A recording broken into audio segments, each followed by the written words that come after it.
ভারত সেবাশ্রমকে অপমান মমতার। 18ই মে সভা থেকে মমতার কুরুচিকর আক্রমণ।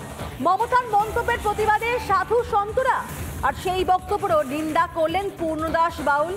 তিনি বললেন, পরিষ্কার ক্ষমা চান মমতা, সাধুদের কাছে ক্ষমা চাইলে ছোট হবেন না। রিপাবলিকে জানালেন বাউল সম্রাট, কি বলেছেন তিনি শুনবো।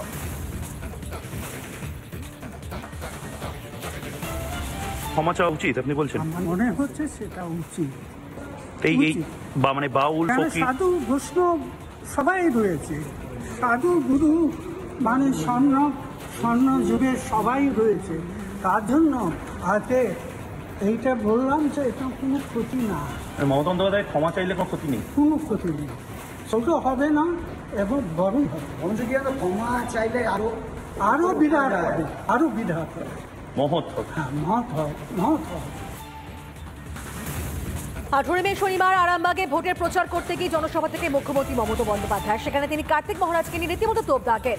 মুখ্যমন্ত্রীর মন্তব্যের বিরুদ্ধে তারপরে প্রতিবাদে শুক্রবারই রাস্তায় নামেন শয়ে শয়ে সাধু সন্তরা। কিন্তু কি বলেছিলেন মমতা বন্দ্যোপাধ্যায়, যার জন্য এভাবে একেবারে ক্ষুব্ধ হয়ে পড়েছেন সাধু সন্তরা, আপনাদেরকে শোনাবো মমতা বন্দ্যোপাধ্যায় ঠিক কি বলেছিলেন।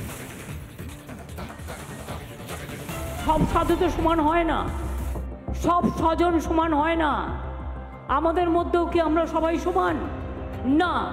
এই যে বহরমপুরের একজন মহারাজ আছেন, আমি শুনেছি অনেক দিন ধরে, কার্তিক মহারাজ। ভারত সেবা সংঘকে আমি খুব শ্রদ্ধা করতাম, কিন্তু যে লোকটা বলে আমি তৃণমূল কংগ্রেসকে এজেন্ট বসতে দেবো না, সে লোকটাকে আমি সাধু বলে মনে করি না। তার কারণ তিনি ডাইরেক্ট পলিটিক্স করে দেশটা সর্বনাশ করছেন।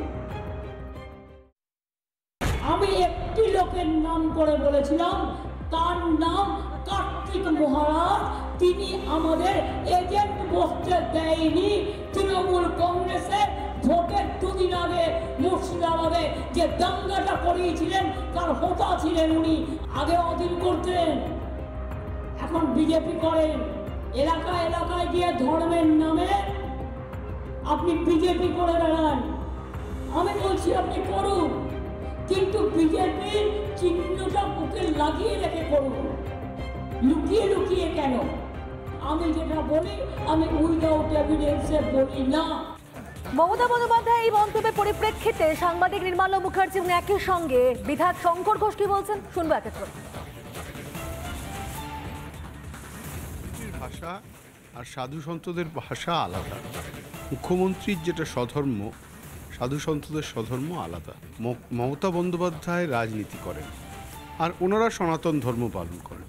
মমতা বন্দ্যোপাধ্যায় রাজনীতি করতে গিয়ে ক্ষমতা বোঝেন, ভোট বোঝেন, দখল বোঝেন, আক্রমণ বোঝেন, এগুলো বোঝেন। সুতরাং উনি যে ওটা জানেন না তা নয়, উনি ওটাকে স্যাক্রিফাইস করে করেন। এটা হচ্ছে রাজনীতির ভাষা। ওর কাছে ক্ষমা চাওয়ার ব্যাপারটা আসবেই না যতক্ষণ না সেটা একটা রাজনৈতিক মাত্রা পাবে। মমতা ব্যানার্জিকে ক্ষমা চাইতে হলে সেই ক্ষমা চাওয়ার তালিকা অনেক লম্বা। সনাতন সংস্কৃতির প্রতি তার অশ্রদ্ধা বারে বারে প্রকাশ পেয়েছে। সে সাধু সন্তদের অপমান করা, রামকৃষ্ণ মিশনের জমি দখল করা থেকে শুরু করে এর আগে বহু ঘটনা ঘটেছে যেখানে তাকে ক্ষমা চাইতে হতো। কিন্তু তিনি যেহেতু চাননি আজ পর্যন্ত, আমি শুধু অনুরোধ করব যে যারা সনাতনী সংস্কৃতিতে বিশ্বাস করেন তারা যদি সবাই দায়িত্ব নেন, বর্তমান মুখ্যমন্ত্রীকে প্রাক্তন মুখ্যমন্ত্রী হতে আর বেশি সময় লাগবে না। ফলে সেটাই হচ্ছে এক্ষেত্রে একমাত্র। ভারত সেবাশ্রমকে অপমান মমতার। 18ই মে সভা থেকে মমতার কুরুচিকর আক্রমণ। মমতার মন্তব্যের প্রতিবাদে সাধু সন্তরা, আর সেই বক্তব্যেরও নিন্দা করলেন পূর্ণদাস বাউল। তিনি বললেন, পরিষ্কার ক্ষমা চান মমতা, সাধুদের কাছে ক্ষমা চাইলে ছোট হবেন না।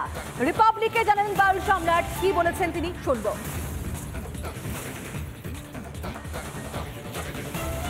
ক্ষমা চাওয়া উচিত আপনি বলছেন?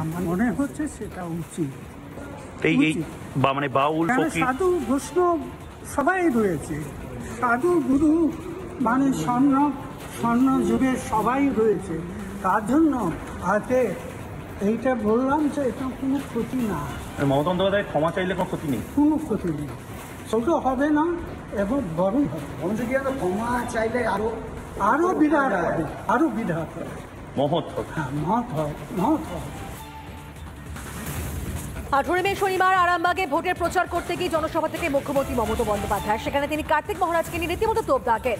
মুখ্যমন্ত্রী মন্তব্যের বিরুদ্ধে তারপরে প্রতিবাদে শুক্রবারই রাস্তা নামেন শয়ে শয়ে সাধু সন্তরা। কিন্তু কি বলেছিলেন মমতা বন্দ্যোপাধ্যায়, যার জন্য এভাবে একেবারে ক্ষুব্ধ হয়ে পড়েছেন সাধু সন্তরা? আপনাদেরকে শোনাবো মমতা বন্দ্যোপাধ্যায় ঠিক কি বলেছিলেন। সব সাধু তো সমান হয় না, সব স্বজন সমান হয় না।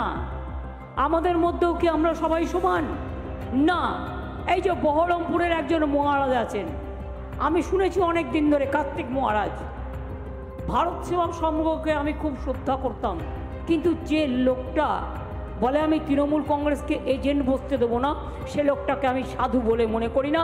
তার কারণ তিনি ডাইরেক্ট পলিটিক্স করে দেশটা সর্বনাশ করছেন।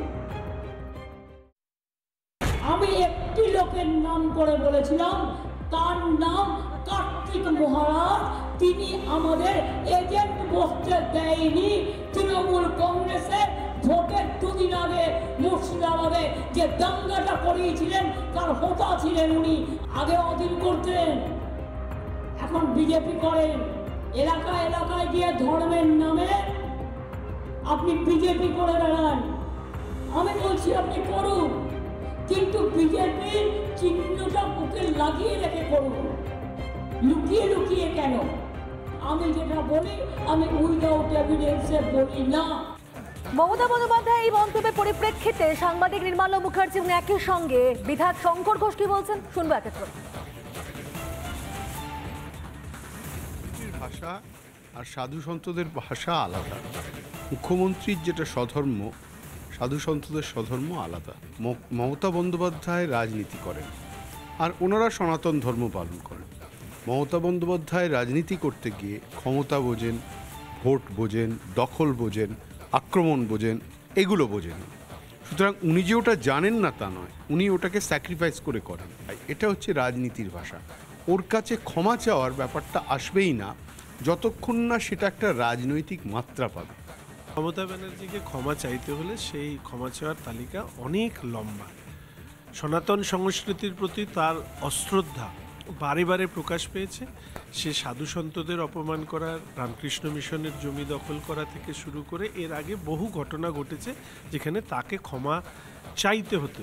কিন্তু তিনি যেহেতু চাননি আজ পর্যন্ত, আমি শুধু অনুরোধ করব যে যারা সনাতনী সংস্কৃতিতে বিশ্বাস করেন তারা যদি সবাই দায়িত্ব নেন, বর্তমান মুখ্যমন্ত্রীকে প্রাক্তন মুখ্যমন্ত্রী হতে আর বেশি সময় লাগবে না।